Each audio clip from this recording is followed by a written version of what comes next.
தூத்துக்குடி நகரே திருமண்டலம் நாகலாபுரம் சேகர 10th கால தியானம்.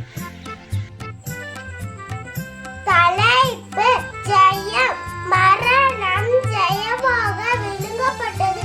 1 கொரிந்தியர் 15:54.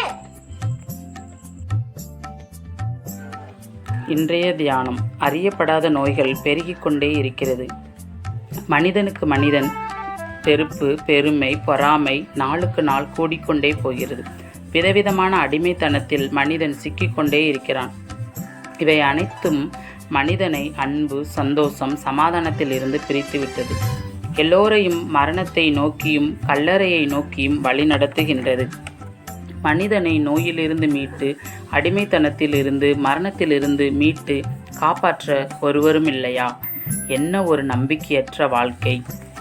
நம்பிக்கை கொடுக்கவே ஒருவர் பிறந்தார். பாவிகளை மீட்கவே, இதயங்களை புரிந்து கொள்ளவே, நம் காயங்களை கட்டவே, உடைந்த உள்ளங்களை ஒட்ட வைக்கவே, வெறுக்கப்பட்டவர்களை அணைத்து கொள்ளவே, பாரம் சுமப்பவர்களுக்கு இளைப்பாறுதல் கொடுக்கவே, அன்பு இன்னதென்று காட்டவே, நமக்கு முன்மாதிரியாய் வாழ்ந்து காட்டவே, நம் இதயத்தை மாற்றவே, அடிமைத்தனத்திலிருந்து விடுவிக்கவே, நம் பாவ சிலுவையை சுமக்கவே, நமக்காக முட்கிரீடம் சூடவே மரணத்தை ஜெயித்தார்.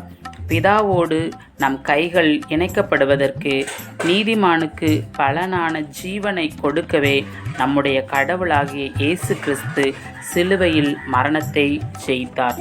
கிறிஸ்தவர்களுக்கு ஒரு நம்பிக்கை உண்டு, மரணத்திற்கு பிறகு ஒரு வாழ்க்கை உண்டு என்று.